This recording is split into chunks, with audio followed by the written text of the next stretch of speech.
Ya, Assalamualaikum warahmatullahi wabarakatuh.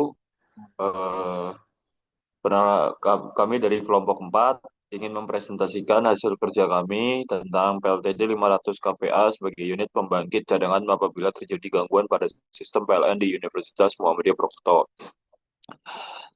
Makalah dan presentasi ini disusun oleh Mikael Bagus Ramsaki Sawara dengan nomor induk mahasiswa 34, Sela Agistio Saputra dengan nomor induk mahasiswa 35, Bangga Putra Pribadi dengan nomor induk mahasiswa 37.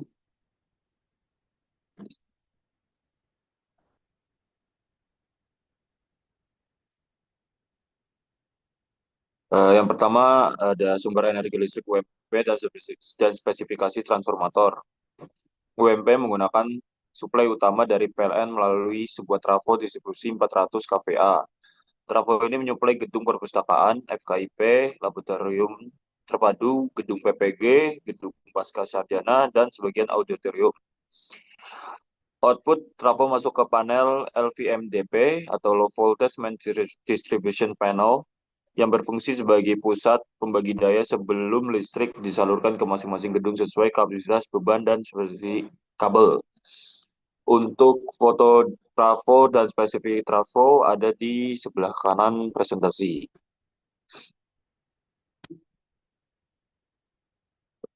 Lalu ada penggunaan sistem AMF dan ATS. UMP memanfaatkan sistem AMF atau Automatic Mains Failure dan ATS Automatic Transfer Switch untuk menjaga ketersediaan listrik di seluruh gedung kampus sehingga aliran listrik tetap terjaga dengan baik dan kegiatan operasional kampus tetap berjalan. AMF memantau kondisi listrik PLS secara terus-menerus dan secara otomatis menyalakan genset saat terjadinya pemadaman listrik sehingga genset siap digunakan dan tegangan stabil sebelum menyalurkan listrik ke berbagai gedung yang ada di Universitas Muhammadiyah Purwokerto. Lalu ATS bekerja sama dengan AMF untuk memindahkan beban secara aman dan PLN ke dari PLN ke genset. Sementara panel distribusi menyalurkan daya ke tiap gedung sesuai kapasitas beban dan kemampuan pengantaran daya sehingga suplai listrik tetap stabil. Untuk sistem kerja AMF dan ATS. Cara kerja AMF atau Automatic Mains Failure. AMF memantau kondisi listrik PLN secara terus-menerus. Lalu jika terjadinya gangguan atau pemadaman, AMF otomatis menyalakan genset. Genset menunggu hingga mencapai tegangan steady state. Kenapa untuk sampai menyampai tegangan steady state agar listrik-listrik atau piranti listrik yang ada di gedung-gedung itu agar aman tidak rusak. Lalu setelah tegangan stabil, genset siap memasok listrik ke beban secara aman. Untuk cara kerja ATS atau Automatic Transfer Switch, setelah genset stabil sekitar 10 sampai kurang lebih 10 detik, ATS otomatis memindahkan beban dari PLN ke genset. Lalu transfer dilakukan dengan aman agar aliran listrik ke beban tetap berlanjut meskipun ada jeda beberapa detik. Jika transfer terlalu cepat, misal 1 detik setelah genset menyala, risiko peralatan rusak meningkat karena tegangan belum stabil. Lalu listrik dan genset masuk ke panel distribusi dan disalurkan ke gedung sesuai kapasitas beban. Ada 220 atau 380 volt. Saat PLN kembali normal, ATS mengembalikan koneksi ke PLN untuk efisiensi dan perpanjangan umur genset.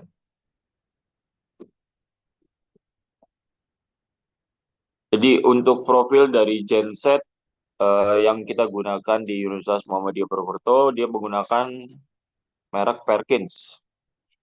Genset di Powerhouse dekat perpustakaan WP itu buatan Perkins, anak perusahaan Caterpillar, didirikan tahun 1932 di Inggris. Dan dia menggunakan mesin diesel yang terkenal, pernah meraih 6 rekor dunia digunakan di traktor, mesin industri, dan genset. Menggunakan sistem turbocharge yang meningkatkan torsi dan efisien bahan bakar. Dirancang untuk beban prime dan standby handle untuk suplai listrik cadangan.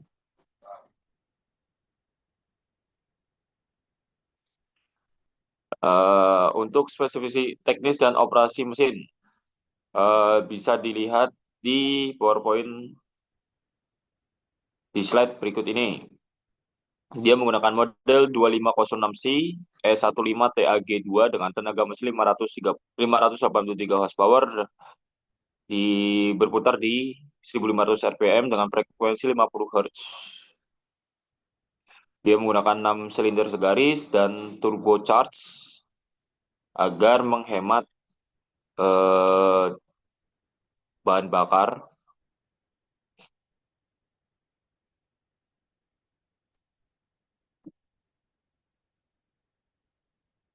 Eh, ada Selanjutnya, template mesin diesel. Penggunaan bahan bakar pada kondisi standby saat PLN padam sedikit lebih tinggi dibanding prime digunakan terus-menerus karena beban standby sering dinyalakan bersamaan, menyebabkan lonjakan arus sehingga mesin bekerja lebih besar untuk mencapai daya yang diinginkan. Template mesin menunjukkan spesifikasi teknis, termasuk tegangan motor starting 24 volt, pull, pull in pull in coil arus maksimum 57 ampere, dan hold-in coil arus maksimum 16 ampere. Mesin ini dirancang agar handal untuk suplai listrik cadangan dan operasi pada beban stabil maupun lonjakan beban mendadak.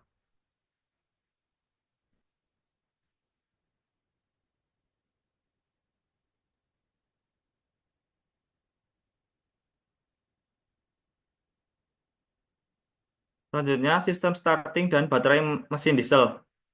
Motor DC memutar mesin untuk start awal dengan tegangan kerja 24 volt. Dua baterai dihubungkan seri dengan tegangan 24 volt. Motor DC memiliki dua kumparan. Yang pertama pull-in coil, yaitu arus maksimum 57 ampere. Dan yang kedua hold-in coil, yaitu arus maksimum 16 ampere. Sistem ini memastikan mesin diesel dapat langsung bekerja saat dibutuhkan. Setelah start, mesin siap beroperasi untuk suplai listrik cadangan dengan beban stabil atau lonjakan beban. Selanjutnya, generator Stamford PLTD.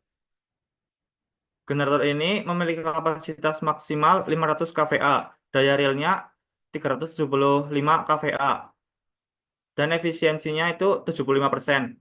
Tegangan eksitasinya 43 volt, dan arus eksitasinya 2,5 ampere, menghasilkan tegangan maksimal 400 volt. Tegangan output saat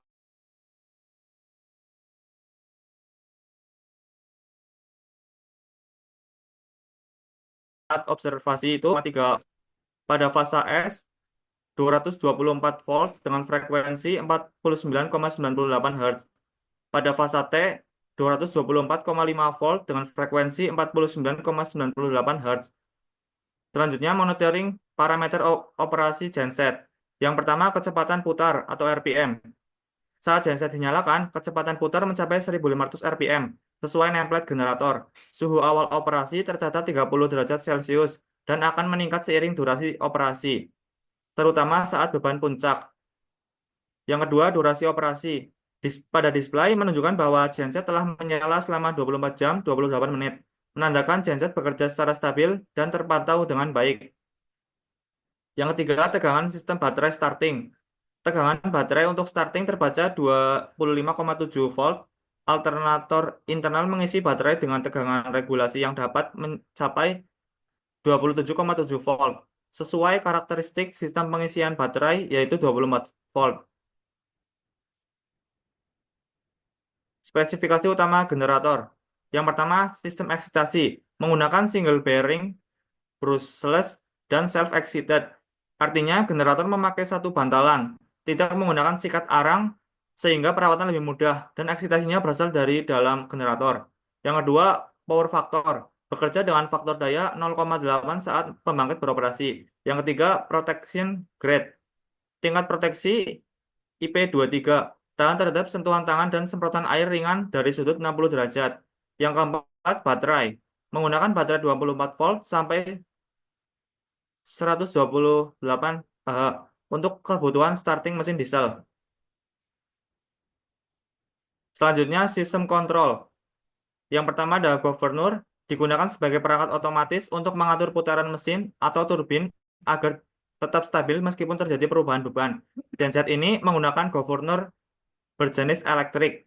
Yang kedua, AVR, yaitu berfungsi mengatur dan menstabilkan tegangan keluaran agar tetap konstan saat beban berubah. AVR mengatur suplai eksitasi dan kontrol katup bahan bakar sehingga tegangan tetap stabil sesuai kebutuhan pelanggan. Selanjutnya, sistem proteksi digunakan untuk mendeteksi apabila tegangan melebihi atau kurang dari tegangan kerja beban. Rentang tegangan dapat diatur misal 215 sampai 225 volt untuk satu fasa. Baik, selanjutnya adalah sistem proteksi pada generator. Setelah sudah dijelaskan tadi, ada sistem proteksi over under voltage relay untuk digunakan untuk mendeteksi tegangan berlebih atau kurang dari tegangan kerja beban. Maka selanjutnya ada overcurrent yang digunakan sebagai pelindung jika terjadi hubung singkat atau arus berlebih, yang mana umumnya itu menggunakan MCB atau MMCB. Kemudian ada pasa failure relay atau PVR yang sebagai fungsinya sebagai proteksi kehilangan satu atau lebih fasa dan mencegah kerusakan pada motor tiga fasa. Jadi apabila ada salah satu fasa yang hilang, maka PVR ini akan berfungsi untuk memutuskan semua jaringannya agar motor tiga fasa tidak rusak. Selanjutnya ada ACB atau Air Circuit Breaker yang fungsinya untuk menahan arus lebih besar yang arusnya itu lebih besar daripada MCB atau MMCB, cocok untuk panel utama atau MDP yang biasanya bisa sampai 500 ampere. Next. Selanjutnya ada proteksi mesin. Geser sebelumnya. Nah, proteksi tadi sudah dijelaskan proteksi generator, selanjutnya ada proteksi mesin. Yang pertama ada over temperatur yang digunakan untuk mengawasi suhu mesin genset agar tidak melebihi dari batas aman suhunya. Kemudian low oil pressure yang digunakan untuk memantau tekanan oil pelumas untuk mencegah kerusakan mesin. Selanjutnya ada low fuel pressure yang berfungsi untuk mengawasi tekanan bahan bakar agar mesin tidak mati mendadak saat beroperasi. Nah, selanjutnya setelah kita melihat spesifikasi teknis dari generator dan juga mesin PLTD, selanjutnya ada sistem distribusi dan suplai PLTD ke UMP. Jaringan distribusi tegangan menengah pada PLN itu menyuplai perpustakaan, FK, lab terpadu, gedung PPG, pasca sarjana, serta audit khusus untuk beban AC saja. Dengan adanya ATS dengan setting 10 detik, otomatis men-switch suplai ke PLTD power house di area perpustakaan apabila terjadi gangguan pada PLN. Output generator menggunakan kabel 1 kali 300 mm kuadrat dipilih untuk mampu menghantarkan arus besar pada beban 375 kVA. Yang mana 375 kVA ini merupakan efisiensi generator 75%. Nah, distribusi ke gedung memiliki sirkuit breaker masing-masing yang sudah tergolong ke beberapa grup. Yang pertama di perpus itu kabelnya 1 kali 70 mm kuadrat dengan MCB 120 ampere, kemudian F-kip dengan 1 kali 90 mm kuadrat kabelnya dengan MCB 250 ampere, dan audit 1 kali 70 mm kuadrat dengan MCB 120 ampere. Itu merupakan beberapa bagian dari CB yang digunakan pada beberapa gedung. Lanjut. Selanjutnya ada konsumsi bahan bakar berdasarkan jam operasi genset. Genset tadi sudah beroperasi selama 28 hari lebih 28 jam lebih 28 menit atau 28,5 jam. Nah, dengan mengasumsikan genset beroperasi sebanyak 75% saja, maka kita bisa melihat BBM yang digunakan dalam 1 jam itu 81 liter dengan cara konsumsi BBM per jam pada nameplate generator itu 81 liter per jam dibagi 280 kW, yang mana ini itu adalah daya aktif yang digunakan untuk menyuplai beban, sehingga konsumsi BBM per kWh itu adalah 0,2892 liter per kWh.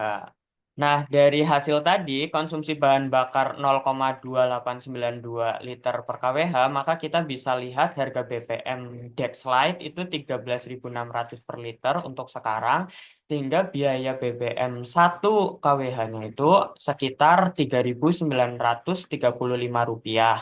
Atau jika dikalikan dalam 1 jam, itu 1 jamnya BBM yang digunakan adalah 1.101 Rp1.800. Maka selama masa operasi, PLTD ini menghabiskan biaya bahan bakar minyak sebanyak Rp31.401.300.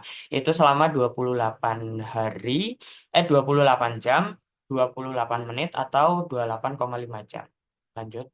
Sehingga kita bisa menarik kesimpulan bahwasanya PLTD 500 kVA ini yang ditempatkan di dekat perpustakaan UMP memiliki peran yang sangat penting untuk energi cadangan ketika PLN mengalami gangguan atau sedang dalam sistem pemeliharaan. Sistem AMF dan ATS ini bekerja secara otomatis yang digunakan untuk mendeteksi kondisi suplai serta memindahkan sumber daya dari PLN ke genset atau sebaliknya.